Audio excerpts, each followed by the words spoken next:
Então, para iniciarmos com a mesa Análise de Conjuntura Política no Brasil e no Mundo, eu convido Graziela Gotti Testa e o senhor Sebastian Grunberger.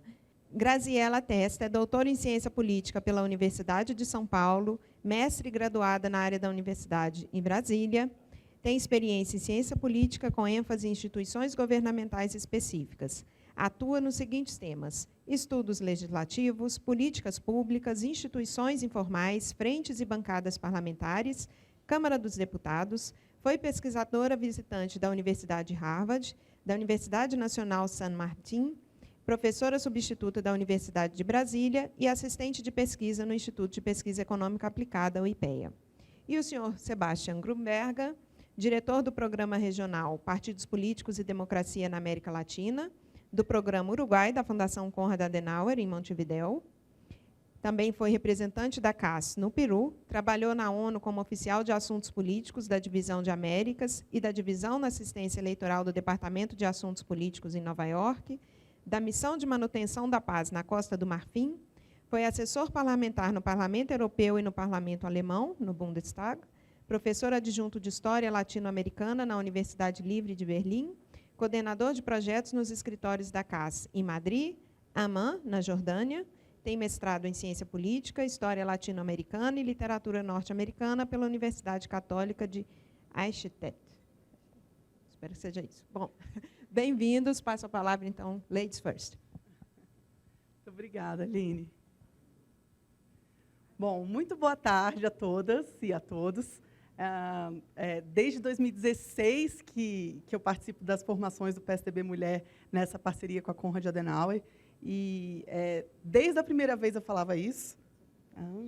Tomara que funcione, eu me dou mal com esses negócios. Desde a primeira vez eu falo isso, mas é sempre uma oportunidade mais de aprendizado do que de ensino para mim, né? E é uma honra estar entre mulheres que toparam esse desafio, né? Que é o desafio da gente ter algum avanço possível na representatividade política no Brasil, que é a inserção das pessoas que lá não estão, né? Da gente ter, de fato, voz e ter espaço, né? Então, estar com essas mulheres que estão nessa linha de frente, que é uma linha de frente, é uma batalha, né? Quando a gente acha que está tendo um ganho, tem 2 passos para trás, depois, inclusive, com as anistias no Congresso aos partidos que não cumprem, enfim, né? É uma honra para mim estar aqui, então, por isso eu agradeço o convite e a escuta de vocês. Bom, hoje eu tenho uma miscelânea de coisas para falar, né? Tinha alguns temas diferentes. Eu comecei pensando essa apresentação falando sobre mudanças relevantes no sistema eleitoral que vão impactar no sistema partidário, né? E eu tenho trabalhado com alguns dados que têm deixado muito claro que os partidos têm tido uma dificuldade de se adaptar a essas mudanças, né? Então, essa dificuldade de adaptação ela precisa ser vencida. Por quê, né? E quem já esteve aqui em outras formações que eu falei, vai lembrar que eu falei isso. A gente nunca tem 2 eleições com uma mesma regra, né? E isso é muito difícil, porque todas as vezes os partidos têm que reorganizar as estratégias de acordo com as novas regras. E, então, o meu esforço aqui é sempre um pouco de trazer, tentar refletir em estratégias possíveis no contexto das novas regras. Esse ano, para além das novas regras, a gente tem uma nova conjuntura e cenário que são muito relevantes, né? A gente não pode deixar de levar em conta todos os eventos que têm acontecido no Rio Grande do Sul, né? Esses são momentos impactantes e que mudam, muitas vezes, a política de cabeça para baixo, né?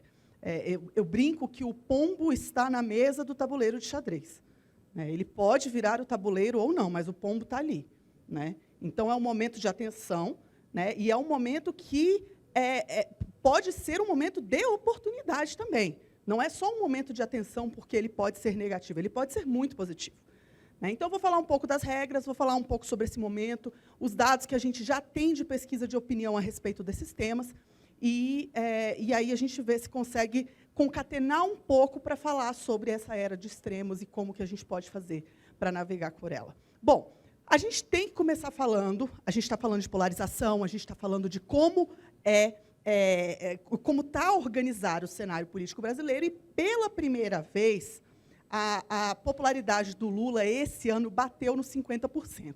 Né? Então, por mais que essa queda esteja sendo paulatina, muito lenta, ela vem acontecendo, e a gente já identificou como padrão. Há 2 meses atrás, eu não diria isso. Eu diria que poderia ser oscilação, que poderia ser uma questão estatística, ainda era muito cedo. Agora, eu começo a dizer que, sim, a gente pode dizer que, provavelmente, acendeu um farol amarelo lá no governo Lula. Né? Muitas pesquisas ainda colocam ele como o principal candidato, se as eleições fossem hoje, né? E sempre aquela pesquisa muito canastrona, porque, se as eleições fossem hoje, elas não são, né? Vão demorar ainda para acontecer. Mas, de todo modo, a gente vê esse caminho, e isso é interessante. E o ponto mais interessante não é a queda da aprovação, é o aumento da desaprovação. Esse, sim, muito relevante. Né? Então, daqui, no início do ano, a gente tinha 28% que desaprovavam diretamente o presidente Lula. Agora, são 47%. Né? Então, a gente vê que a maior parte desses não saíram dos que aprovavam, né? Porque os que aprovavam não caíram tanto. Provavelmente saiu daqueles que não têm opinião, daqueles que são menos polarizados, por assim dizer, quando opinam sobre política. Né? Então, aqui eu tenho esse mesmo dado no contexto histórico, né? Os dados que o Felipe constrói tão bem lá na Quest, e a gente consegue ver aqui de forma mais clara que eu não sei, o não respondeu, está vendo? Essa linha cinza, que se transformou na linha vermelha, que passou a desaprovar. Né? E esse ponto é muito interessante, porque, se a gente está falando de centro, de resgatar um eleitorado que não é extremo, a gente está falando dessas pessoas aqui. Né? E essas pessoas aqui estão incomodadas com a condução do governo. Quando a gente destrincha esses dados, tem uma questão regional que ajuda muito bem a explicar o que está acontecendo. Né?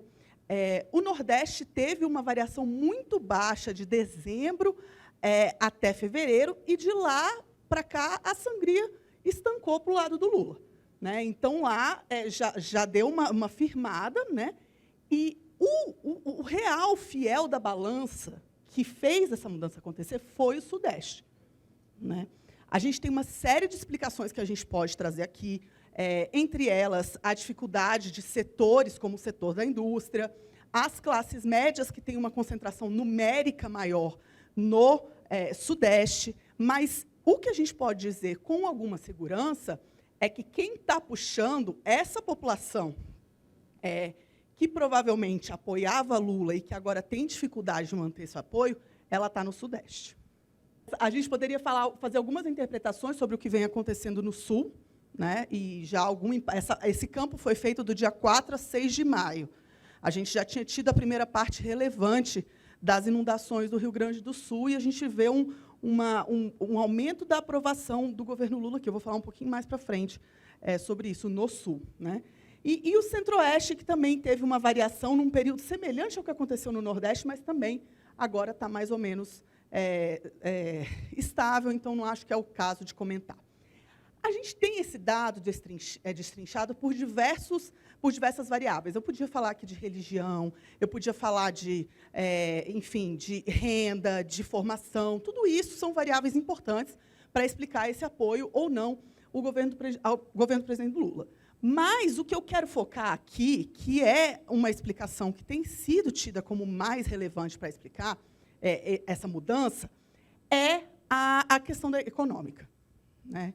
Então, a interpretação das pessoas em relação à economia tem sido muito negativa. Né? Inclusive, ela tem sido negativa em relação a dados mais formais.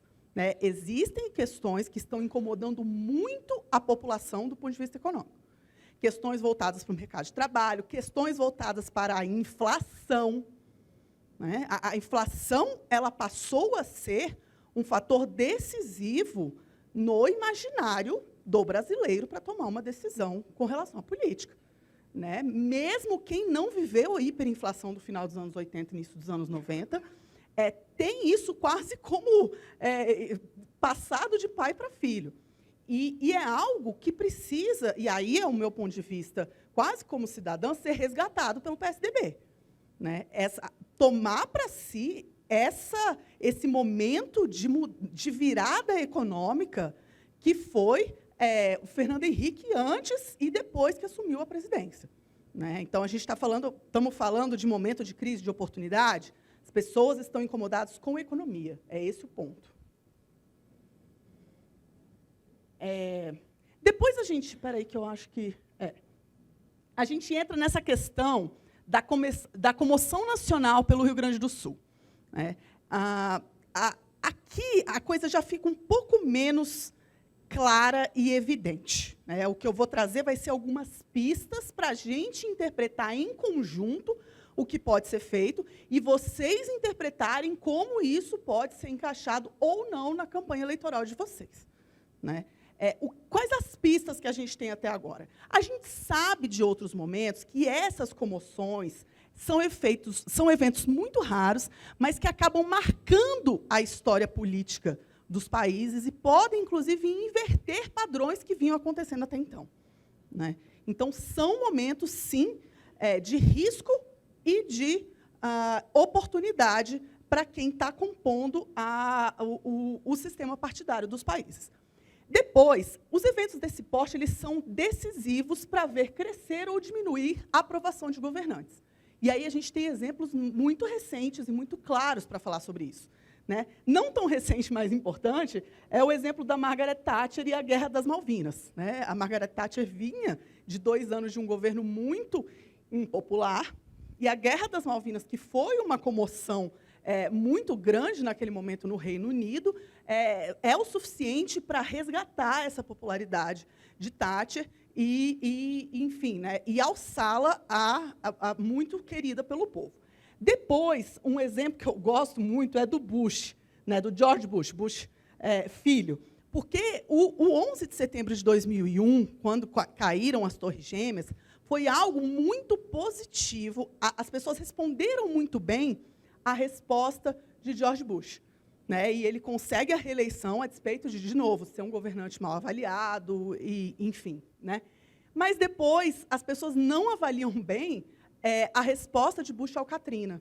Né? E, da mesma forma que ele vai muito bem na sua resposta ao 11 de setembro, ele perde vertiginosamente com a avaliação negativa que a população dos Estados Unidos faz à resposta dele aos eventos climáticos e de infraestrutura do Katrina, que são muito semelhantes, inclusive, ao que a gente vê no Rio Grande do Sul de hoje.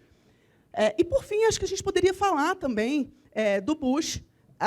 Desculpa, está errado ali. Era Trump e Bolsonaro na pandemia. Né? O Trump e o Bolsonaro foram muito mal avaliados e a derrota eleitoral deles posterior pode, em grande parte, ser explicada pela forma como responderam a essa comoção nacional que foi a pandemia. Né?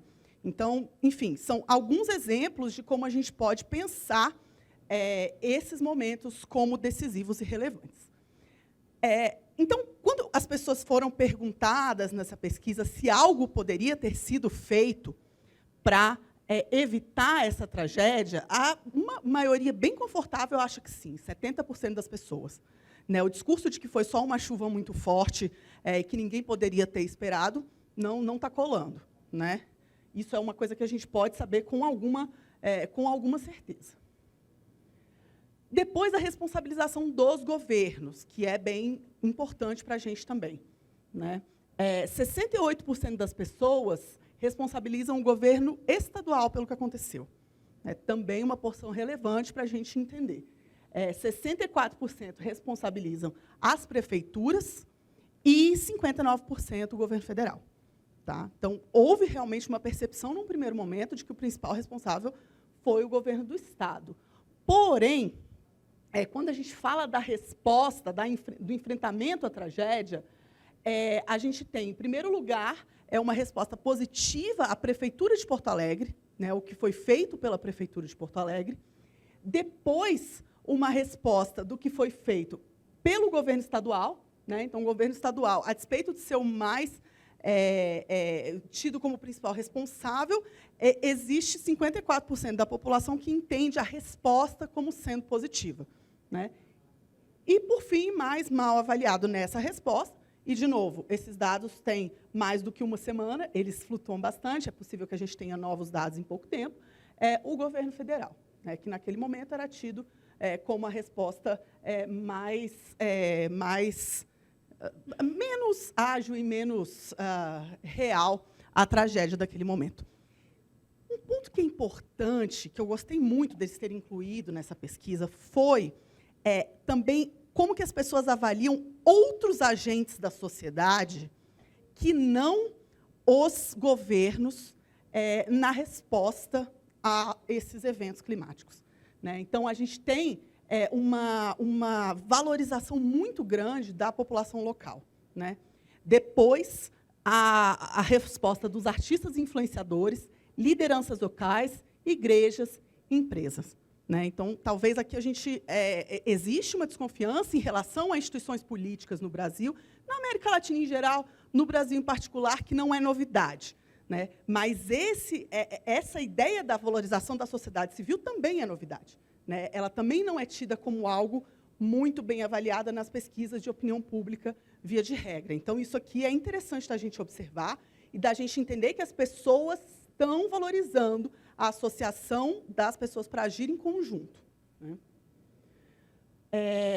E aí, alguns pontos que são interessantes, de novo, né, para vocês pensarem o que pode ser usado em campanha e o que não pode.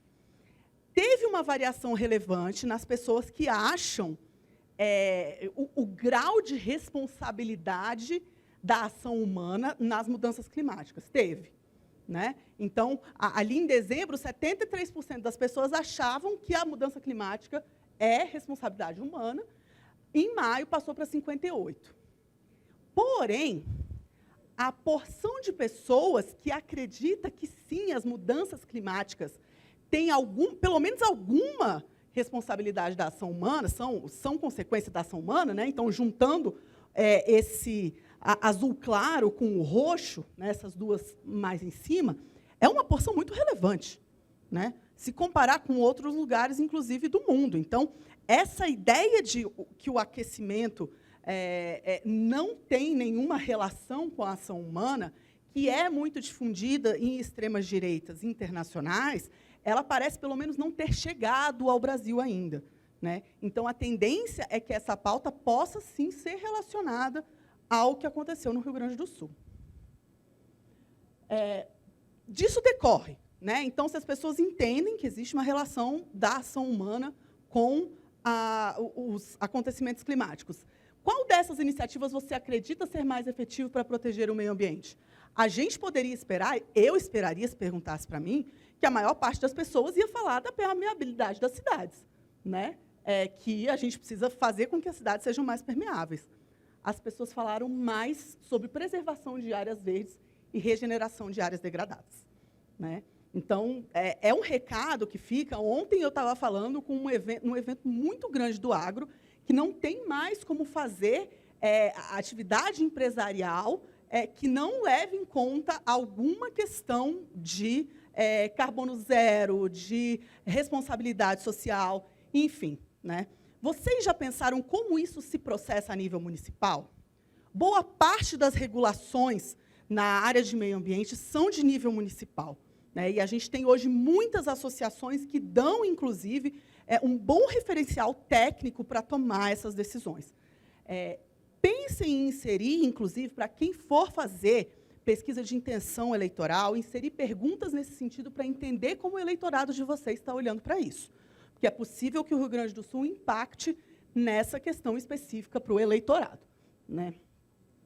Falando um pouquinho agora sobre a relação do governo com o Congresso, que a gente não pode deixar de lado, né? A gente tem uma mudança de cabeça para baixo sobre como funciona o nosso presidencialismo de coalizão brasileiro de 5 anos para cá, né? A gente mudou profundamente a definição do orçamento, e isso diminuiu as ferramentas que o chefe do Executivo tem para negociar com o Congresso, e isso tem sido muito importante para ajudar a explicar, inclusive, alguns conflitos entre os poderes.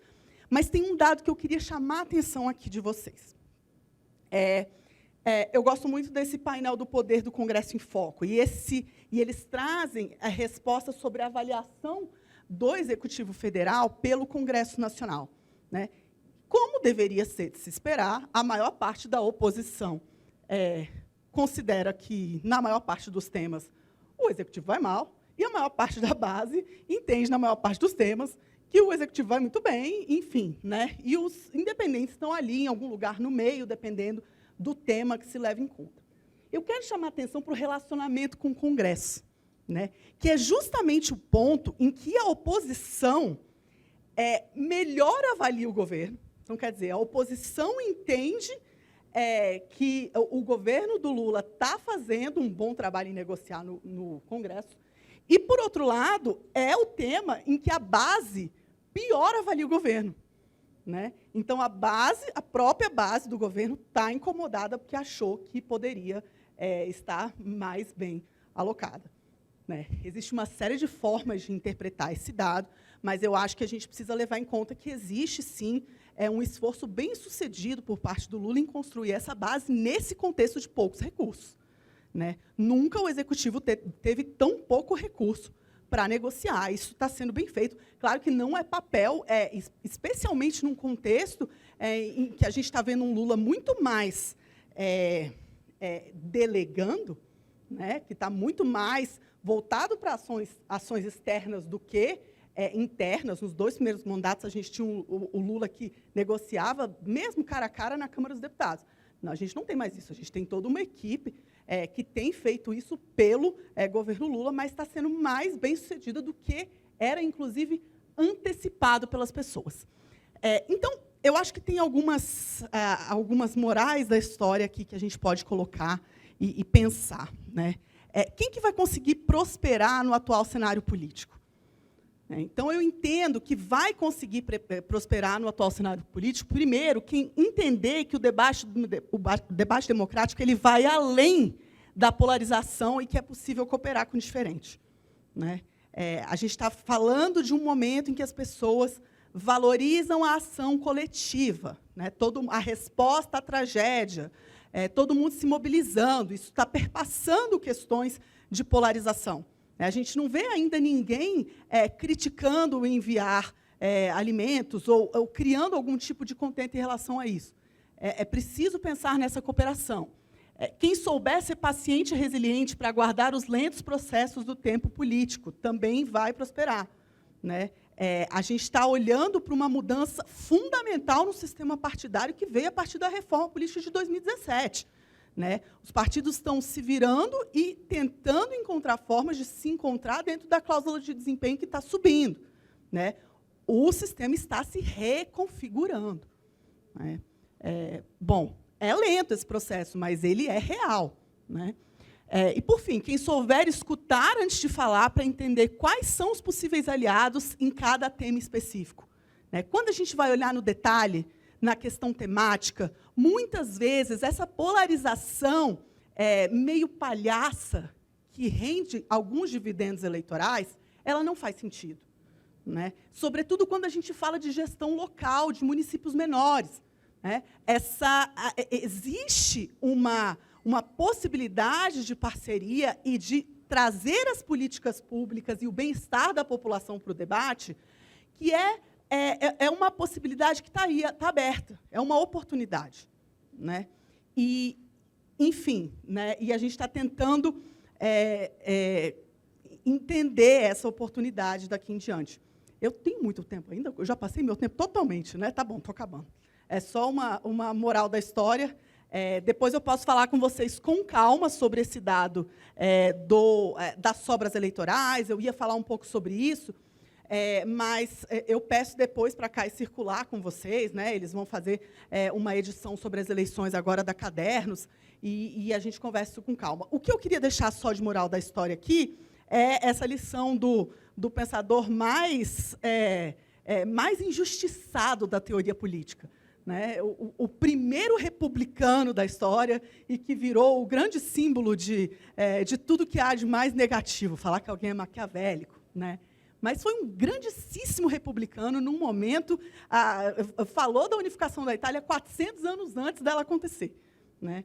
Então, na sua arte da guerra, o Maquiavel vai falar que é feliz quem age de acordo com as necessidades do seu tempo, né? E, da mesma forma, é infeliz opondo-se ao que o seu tempo exige, né? O nosso tempo é o tempo de mais mulheres na política e do aprofundamento do bem-estar social por meio de políticas públicas e de um Estado eficaz, né? E, por isso, eu fico muito feliz de estar aqui com vocês mais uma vez e de ver essa mudança vindo e acontecendo. Muito obrigada.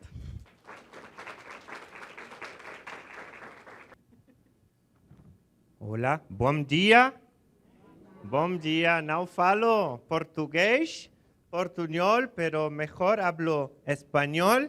Así que, por favor, pónganse los audífonos o entienden. Voy a tratar de hablar no tan rápido. Es un excelente traductor. Al español tradujo muy bien, entendí muy bien a Graciela.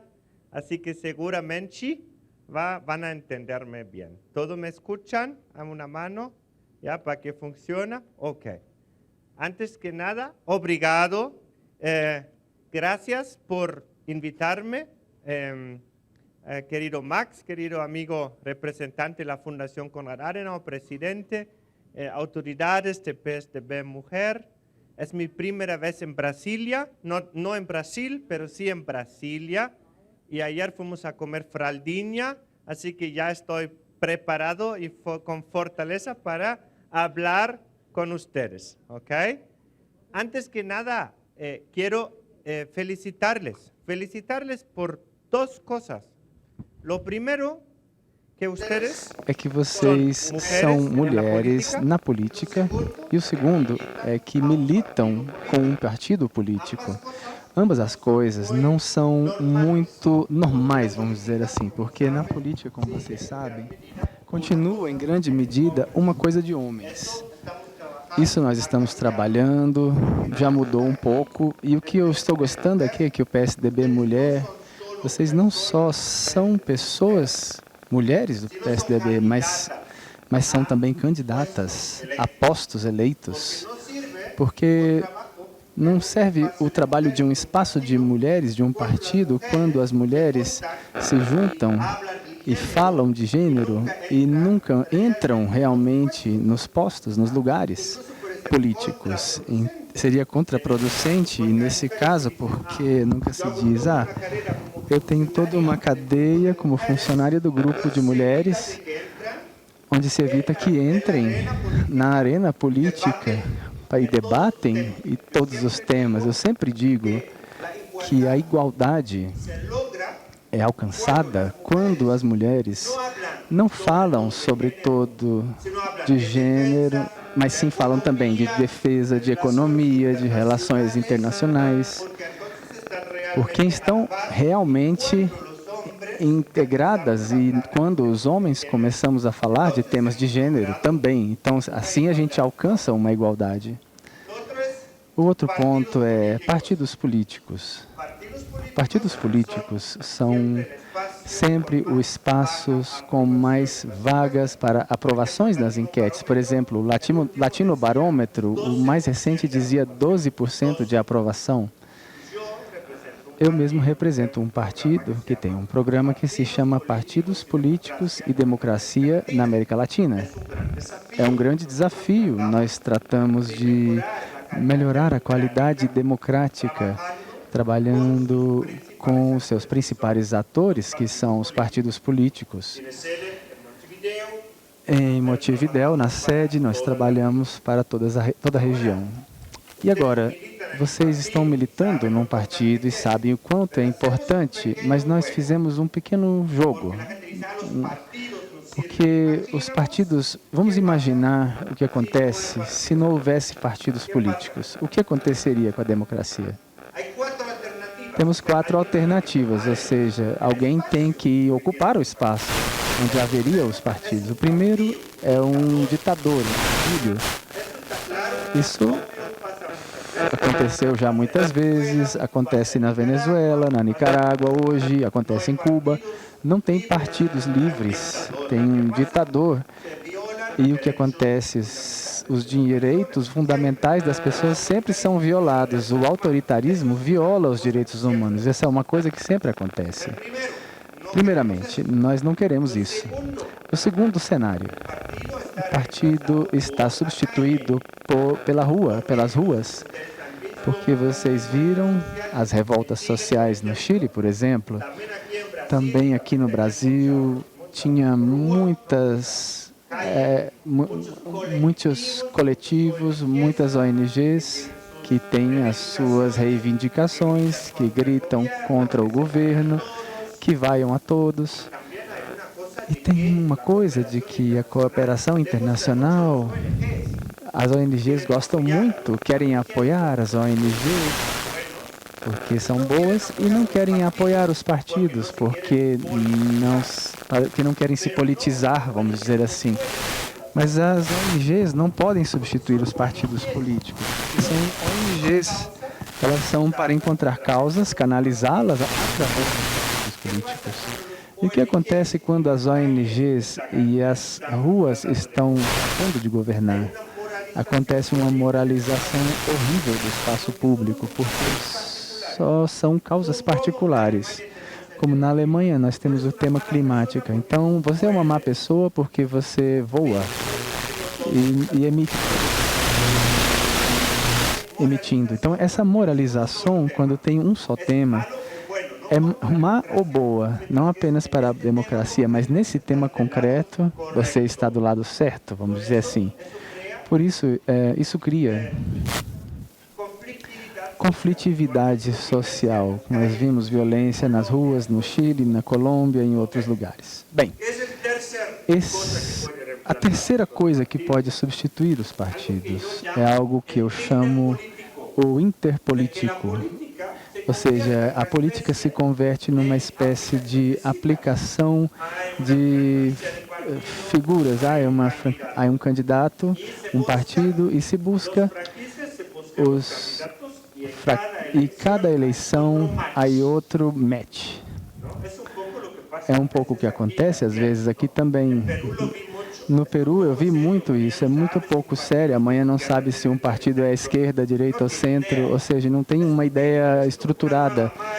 Uma nova marca que se inaugura e os dados que tem candidatos que estão em 5 partidos. Então, o que acontece?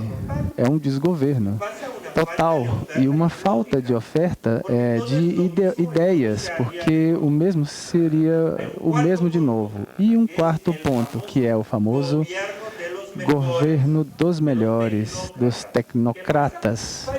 O que acontece? Falta direção política, porque não tem um projeto comum. Cada um é excelente na sua área, mas não tem uma linha política, não tem uma visão. E por isso nós chegamos no ativismo, na política. A política necessita de partidos políticos. E agora, também estamos de acordo que os partidos, como são, têm os seus problemas. Não vamos negar isso. Mas a pergunta não é se nós necessitamos de partido político. E sim, ela deve ser que tipo de partidos políticos nós precisamos ter para que estejam conectados com os nossos tempos, com as exigências do nosso tempo. Eu creio que essa é uma tarefa que é de todos nós, de construir esses partidos. Bem, como pode ser o partido político conectado com a realidade atual? Também vou dar a você 4 opções, 4 pontos. O primeiro, o tema programático.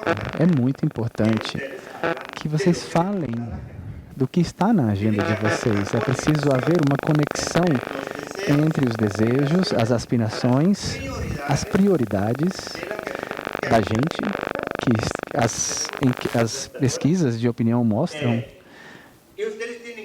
E vocês têm que dar resposta ao que está preocupando as pessoas, porque senão estaria desconectado. E é o que interessa a vocês. Nós temos que falar do que está interessando ao povo e dar soluções. Esse é um primeiro ponto. O segundo é a comunicação.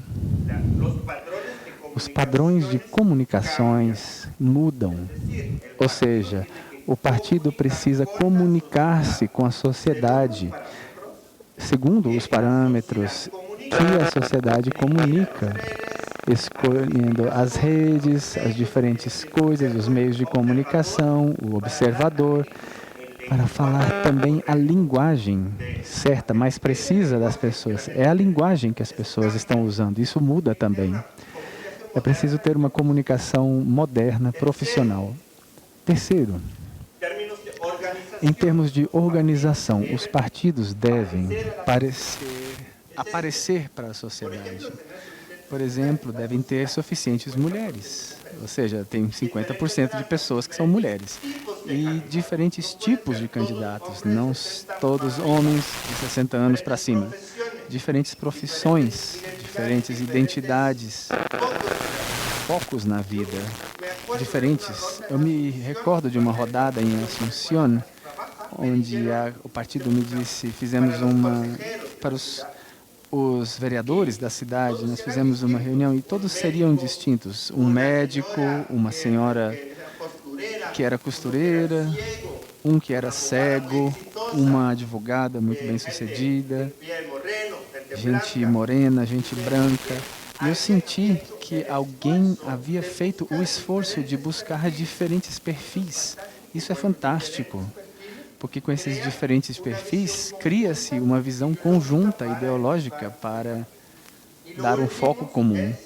E, por fim, e com isso eu termino a minha fala, é que os partidos, a organização, perdão, que os partidos estejam conectados entre si, porque tem adversários fortes. Eu acabo de escrever um livro sobre as redes internacionais da esquerda, o Fórum de São Paulo, o Grupo de Puebla e outros espaços. Eles são muito unidos e nós não estamos conectados suficientemente como espaço político.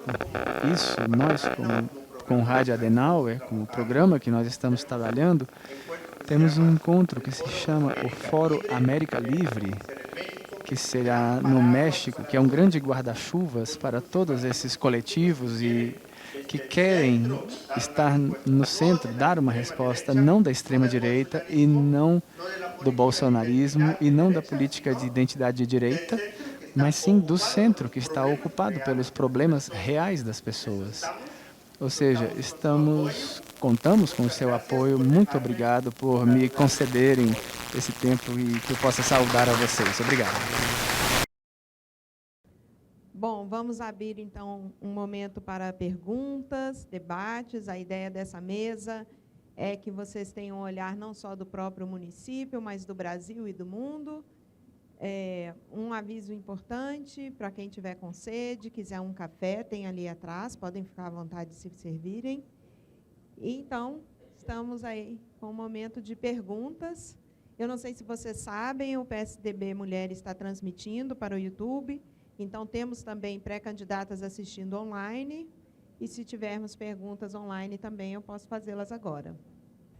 Olha, eu estou achando que vocês estão muito timidazinhas, viu? Então, essas minhas prefeitas vão dar trabalho desse jeito, não vão? Eu sou candidata a pedir voto para as amigas, viu, professora Graziella? Mas, assim, antes de mais nada, obrigada. Vocês deixam aqui mensagens importantíssimas de um contexto daquilo do cenário político brasileiro e internacional, que, por mais que lá nos rincões, né, lá no norte do país, ou lá no Rio Grande do Sul, onde a preocupação imediata hoje talvez seja outra luta pela sobrevivência no dia a dia, nós possamos até achar, nossa, mas isso está meio fora de contexto, o que vai mudar para mim no dia a dia? Muda muito. O que eu escutei aqui foi justamente o que eu vivi em 2020, quando fui candidata à reeleição e tive que lidar com um dos maiores... para ver? Tem que ver. E tive que lidar com um dos maiores desafios da humanidade. Na era moderna, eu acredito que nenhum de nós viveu isso. Muitos de nós sabem o que é dificuldade. Muitos de nós sabem o que é ser prefeito, o que é ser prefeita, o que é ser governador, presidente da República, agir em situações extremas, como o que está acontecendo agora com o governador Eduardo Leite, que começou a vida como vereador em Pelotas, foi prefeito em Pelotas e hoje é governador do Rio Grande do Sul. E eu acho, professora Graziella, que você foi muito feliz com a frase que nos deixou aqui de Maquiavel, porque é a resposta certa para o momento certo. E eu falava no cantinho, pé do ouvido ali da Solange, que em 2020 foi isso que me garantiu, inclusive, a reeleição. Eu tive que tomar medidas muito duras, extremamente polêmicas, às vezes, pela maioria das vezes, indigestas, porque eu virava para as pessoas, fecha tudo hoje, não abre aquilo amanhã, não sai de casa, todo mundo vacina. E o que é pior, nós não tínhamos isso em âmbito de governo central bem definido. Então, assim, lá no município, que é onde as coisas pegam, é onde as pessoas olham para a gente, né, Thelma? Você também estava nessa luta junto. É onde as pessoas olhavam para o líder local e falavam, gente, assim, e agora, prefeita? O que a gente vai fazer? Aí eu falava, não, nós estamos esperando, vai ter uma reunião hoje com a União, com o governo federal, e o povo falava, prefeita, a senhora está esperando alguma coisa lá da União, lá do governo federal. Eles têm uma opinião muito equivocada não, eles têm uma opinião muito rápida, querem uma resposta muito rápida para essas urgências. E onde está a resposta dessas respostas rápidas? Nos governos municipais. Então, a nossa responsabilidade ela foi superlativizada. E a dificuldade que eu tive, em particular, enquanto mãe, mulher, gestora e candidata à reeleição. Vocês não têm noção. Aliás, vocês têm noção, porque muitas de vocês compartilharam. A própria ONU Mulheres chegou a ter acesso às informações. CNN, viramos matéria de uma forma ruim, mas internacionalmente. Fui ameaçada de morte. Tive a porta da minha casa fechada, proibida de ir e vir, e junto comigo, todos os que moravam no meu prédio. Então, vocês conseguem imaginar o que é isso? Simplesmente pelo fato de ser mulher? Talvez sim. Comigo pegaram um pouco mais pesado. Como também pegaram muito mais pesado com algumas mulheres prefeitas que tiveram que se posicionar. E é onde faz falta toda essa centralização de ações. Porque o que eu definia no município, que era para salvar a vida daquelas pessoas, às vezes, por um grupo, não era bem entendido. Mas por quê? Porque polarizaram e politicalizaram, aliás, trouxeram um cenário político para um contexto de emergência de saúde. E, infelizmente, essa polarização nos rendeu a morte de muita gente. Né? Então, assim, quando a gente sai do contexto político e analisa a situação como um todo, as coisas, com certeza, tomam uma outra proporção. E, em contrapartida, em todos os governos locais, nós estamos falando assim, lá na Austrália, né? Lá em vários governos na América do Norte e também na América do Sul, as gestões conduzidas por mulheres tiveram mais êxito no enfrentamento da pandemia.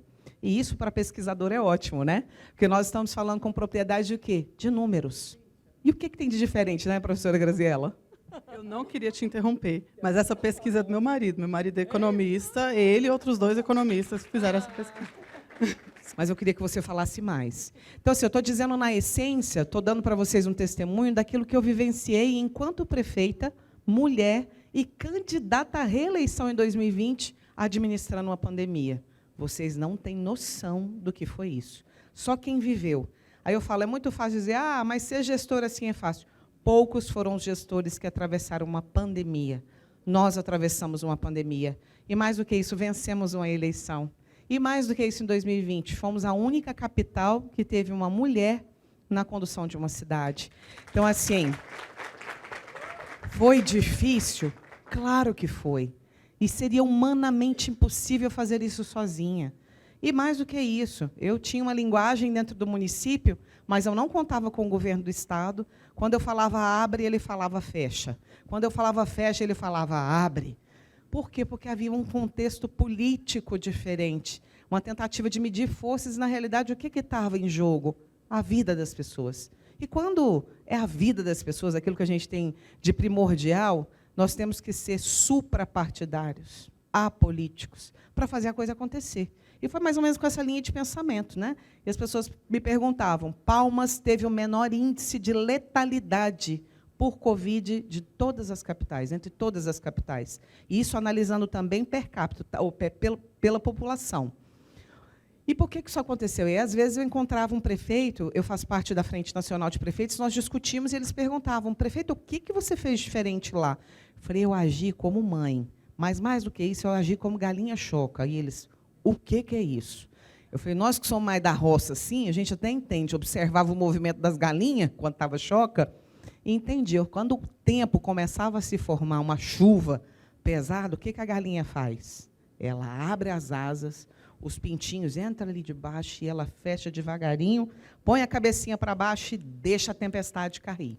Na hora que ela enxergou que o cenário está melhorando, que o céu está limpando e o sol está saindo, ela vai abrindo devagarinho as asinhas, os pintinhos vão saindo. Tem uns mais enfesados, mais emburradinhos, que sai e pega chuva, volta gripado, tem uns que não sobrevivem. Mas foi mais ou menos esse tipo de comportamento, né? Numa linguagem muito simples para usar com vocês. Os exemplos que ela colocou, né, do Biden, vários exemplos da Margaret Thatcher. Você, depois dessas medidas drásticas que teve que tomar durante a Covid, qual foi a avaliação? Eu sei a resposta. Qual foi a avaliação da população? Mas eu queria que você dissesse a todas as mulheres aqui presentes, que as pré-candidatas, qual foi a avaliação que você teve no seu governo, na sua gestão? Tem uma Cíntia gestora antes da pandemia e outra pós-pandemia. A que nasceu pós-pandemia veio muito mais forte, muito mais preparada, com muito menos receio do que enfrentar, porque não era um gabinete de crise para gerenciar coisas pontuais. Todos os dias, várias crises em vários locais ao mesmo tempo. Era governar para uma cidade que não poderia abrir mão da arrecadação, porque, obviamente, tudo isso controlava os nossos serviços. Era alguém que tinha que olhar para o comerciante, que precisava abrir o seu comércio para sobreviver. Gente, e o meu pai é comerciante, tá? Eu tenho um pai comerciante e tenho um filho cardiopata e uma mãe nefropata. Então, você imagina, né? Era grupo de risco, a mãe e o filho, que eu tinha que guardar, e era o pai que precisava abrir a portinha da loja dele, que fica aqui no Gama, no Distrito Federal, para sobreviver, porque se ele não vendesse, ele não tinha como comprar as coisas dele, não tinha como pagar os funcionários dele. E foi um momento muito difícil, um momento em que a gente começa a se questionar um monte de coisa, né? Começa a perguntar um monte de coisa. E foi engraçado a Iraí perguntar isso, porque ela disse que já sabia a resposta. Eu dei o exemplo de um senhorzinho, professora Graziela, que chegou em mim e falou assim: prefeita, eu gostava da senhora, mas posso dizer, não achava a senhora nem um pouco simpática. E eu olhava para a senhora assim e falava: viúva, novinha, mãe de menino pequeno, bonita, parece que é inteligente, né? Mas, tadinha, essa daí ganhou um mandato de graça, porque ela era vice do outro, aí o outro saiu, deixou o mandato para ela. Acho que essa mulher não tem muita competência, não vai muito longe na vida pública, não. Quando ele falou tudo isso, eu fiquei arrasada. Mas aí veio o lado bom. Ele falou assim: só que na administração da pandemia a senhora me ganhou a minha família, eu acho que ganhou a cidade toda. Eu falei: por quê? Porque a senhora mostrou que de frágil a senhora não tinha nada, a senhora era muito forte, muito destemida. Enquanto os prefeitos corriam, até da cidade deles, para ir para outro lugar com medo de morrer de Covid, a senhora falava para a gente: fique em casa, mas a senhora estava com aquele barrigão de máscara e na rua, né? As pessoas estavam junto com a senhora, a cidade entendeu que a senhora ergueu um verdadeiro Boeing, né? E para manter ele lá voando com muita turbulência foi algo extremamente difícil. Então, dou esse depoimento para vocês, principalmente fazendo essa inter-relação da análise da conjuntura política atual no Brasil, que a professora Graziela trouxe com muita propriedade, e do contexto em âmbito internacional, porque, por mais que nós tenhamos um pensamento assim, isso não interfere na minha campanha. Eu estou num município que tem 5 mil habitantes, a prefeita está falando uma capital de 300 mil. Faz toda a diferença. Faz a diferença de nós entendermos o estar no lugar certo e agir da forma certa. E aí a frase de Maquiavel para nós faz total sentido. Eu acredito, inclusive, que o desfecho pode ser uma avaliação mais pessoal do que profissional e política, mas a falta de comando central no Brasil sob o que aconteceu na pandemia de Covid-19 é que resultou no resultado, é o resultado da eleição. Muitas pessoas falam assim: não, as pessoas que votaram aqui é porque não queriam votar ali de jeito nenhum. Faltou um pouco de pulso, faltou um pouco de liderança para alguém que já estava na liderança do partido se consagrar como líder. Aí perdeu a oportunidade. Cavalo arriado só passa na porta da casa da gente uma vez. Se você não montou, o outro monta. É ou não é? E aí hoje a gente vive um outro cenário diferente, né? Independente disso, os extremos, e na pandemia nós vivenciamos isso no dia a dia, os extremos não trouxe conforto e não trouxe vida, vida confortável, vida saudável para ninguém.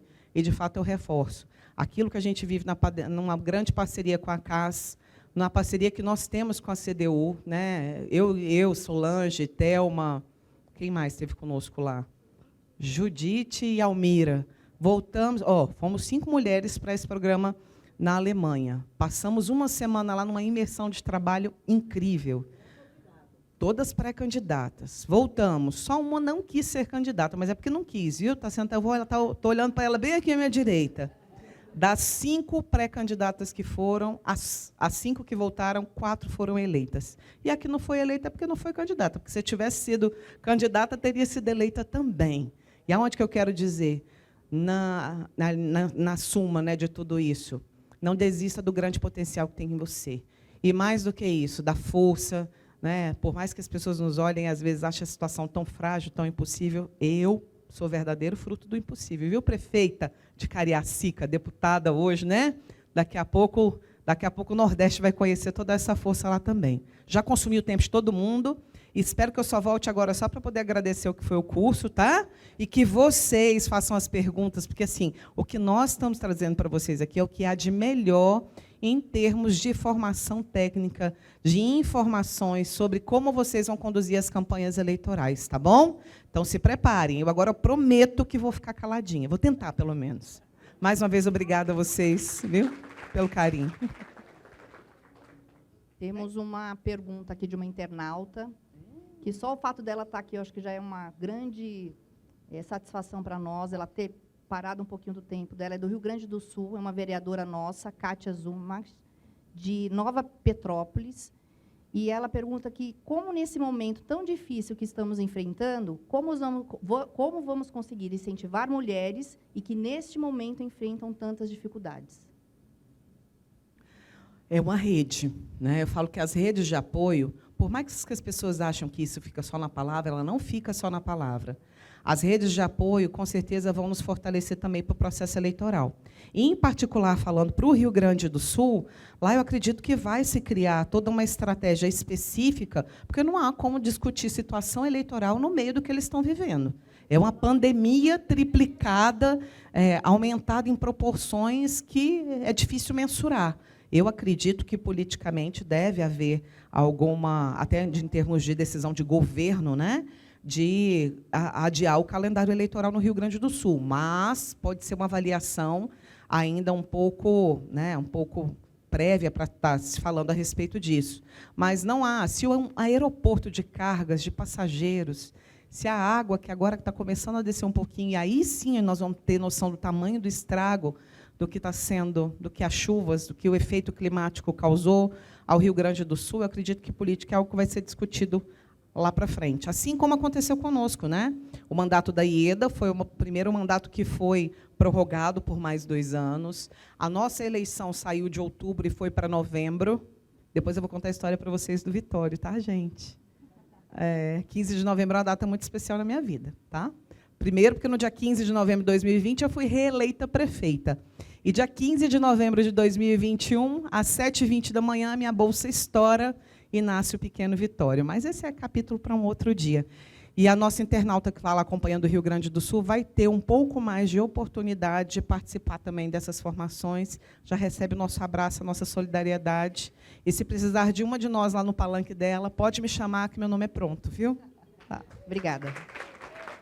Dentro dessas da pesquisa que você colocou, se você pudesse voltar a um dos quadros que faz avaliação lá do Rio Grande do Sul, que mostra que ainda, me parece que, primeiro que o governador tem uma avaliação, aí primeiro é o prefeito, depois é o governador, por último o governo federal. Mas tem um outro quadro que você mostra que parece que o governo federal ainda está com uma certa avaliação positiva, né? A gente consegue colocar minha apresentação de novo, gente? Aquela primeira.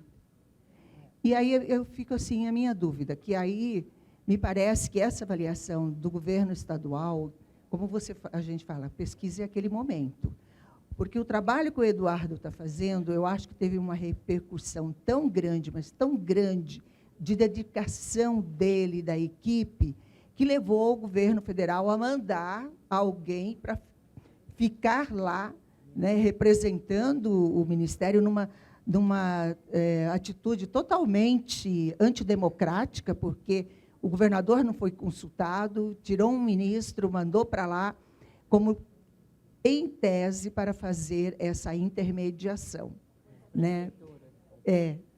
Podia ter construído de forma mais até achar um nome que fizesse mais sentido para o governador e o presidente, né? Não houve essa preocupação de achar esse nome. Eu acho que isso eu não vejo tanto o problema do presidente deixar uma pessoa lá. Eu acho que a escolha do nome foi mal feita. Ela denota que é uma coisa de botar a bandeira, né? Tá, botar a bandeira, porque, na minha avaliação, ele já estaria num crescente maior do que aparece nesse momento na pesquisa. Será que não?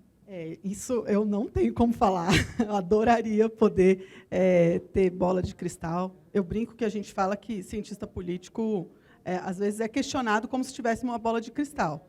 Então, o nível de responsabilidade do governo estadual e o menos responsabilidade é o governo federal.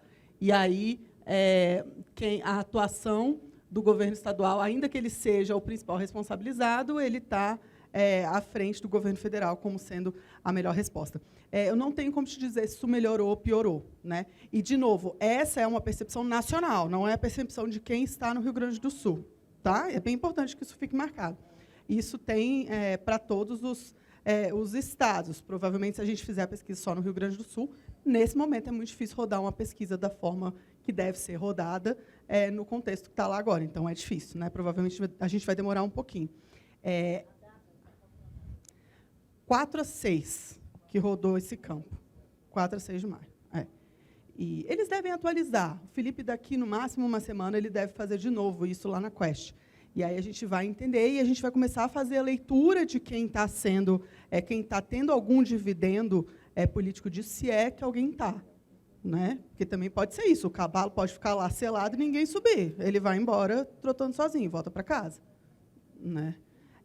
Agora, tem um ponto que eu queria retomar só da fala da Cíntia, que é genial, que, de fato, mulheres prefeitas foram mais bem-sucedidas com relação à hospitalização e mortes. Né? Municípios, independente de orientação ideológica, independente de qualquer coisa, o fato da prefeita ser mulher diminuiu o número de hospitalizações e de mortes. Mas, e isso é um ponto para vocês refletirem, pensarem, que também veio na fala da Cíntia, essas mulheres não conseguiram os dividendos eleitorais em cima disso. Essas mulheres não foram reeleitas. Né? Claro, Cíntia é exceção, só estou querendo colocar isso. Por uma grande questão da gente não estar conseguindo comunicar. Temos que falar a língua, né? Que a segunda palestra foi muito rica nesse sentido. A gente precisa saber falar a língua e precisa saber se portar. Gente, é muito mais difícil fazer isso como mulher. Homem tem cartilha para o jeito que se veste, o jeito que fala, a cor que usa, a cor da gravata vai comunicar uma coisa. Se ele dobra aqui ou não dobra, vai comunicar que ele está agindo, que ele não está agindo. A gente não tem essa cartilha. Não tem. Tem gente tentando fazer, tudo bem, são iniciativas legais, mas não funciona igual em todos os lugares do Brasil. E a gente é julgado em tudo que a gente faz, porque o nosso lugar é o da esfera privada, ninguém quer a gente na esfera pública. Né? Então, tudo que você deveria estar em casa, você está na rua, você não deveria. Então, tudo está errado. Né? Está gorda, está magra, está jovem, está velha, ninguém está na idade certa, ninguém está no peso certo. Né? A roupa está muito cara, a roupa está muito barata. Então, assim, claro, tem que ser feito um esforço de comunicação por meio da imagem, tem que ser feito. Né? Mas é mais difícil para a gente. É mais difícil, porque a gente tem que tatear e nada ainda é definitivo, é tudo muito novo.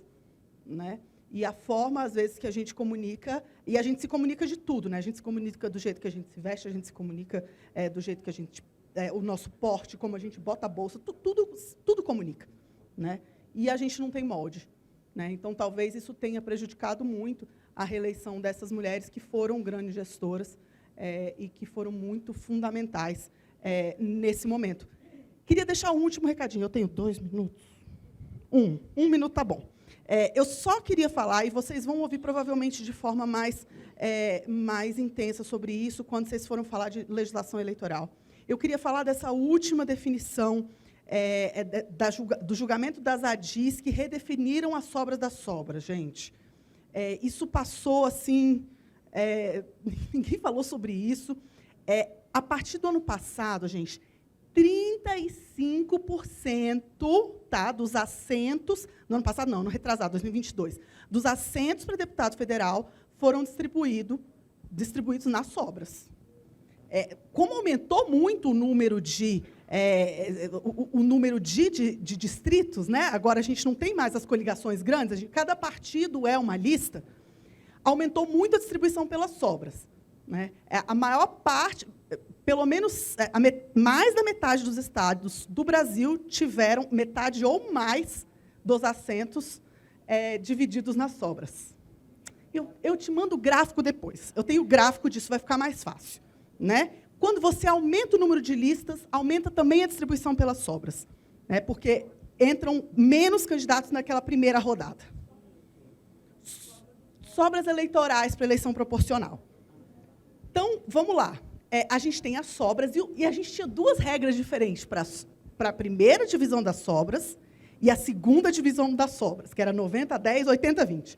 90% do quociente eleitoral, 10% do quociente pro candidato, né, partido candidato, e depois, na segunda rodada, 80-20. Essa segunda rodada desapareceu. Todo mundo entra na segunda rodada. Isso é uma notícia muito boa para partidos pequenos e médios, em qualquer lugar, mas, sobretudo, para quem está em distritos, e aí para quem está aí de casa, que está tentando cargo proporcional, para quem já tentou aqui, provavelmente muita gente já tentou, que está tentando em distritos com 20 cadeiras ou menos, né? Então, para distritos pequenos, isso vai ter um impacto muito grande, muito relevante. E é algo que vocês precisam ficar de olho, porque isso é uma notícia boa para o PSDB no tamanho que ele está hoje. Tá? A forma como estava, a tendência era partidos do tamanho do PSDB para baixo desaparecerem em distritos pequenos, né? Então, é uma boa notícia e é uma coisa que precisa de olho, que os partidos não têm olho, tá? Que não foi votado no Congresso. Ah, mas o Supremo se adiantou e fez uma coisa, tomou a decisão que devia ser do Congresso. O Congresso teve 1 ano e meio para deliberar sobre isso, não deliberou. Teve um grupo de trabalho que foi formado 3 semanas antes de dar 1 ano para as eleições.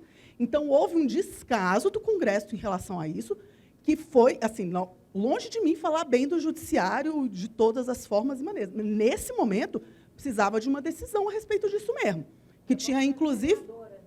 Hã? Isso, e as vereadoras precisam olhar para isso, porque é o mesmo impacto em câmaras pequenas, né, de 20 para baixo. Então, assim, é uma boa notícia para o PSDB, e eu já estou falando muito mais do que eu deveria num evento muito sério de alemães muito respeitáveis que respeitam o tempo. Eu vou mandar para vocês depois, tá bom? Eu prometo, prometo. Tá joia, tá joia. Mando super.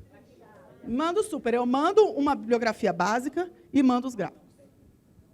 Temos que ir, assim que obrigado e muito êxito nas eleições. Ah?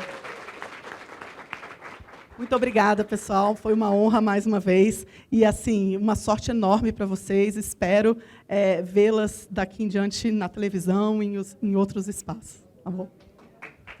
Muito obrigada, Graziela, senhor Sebastião.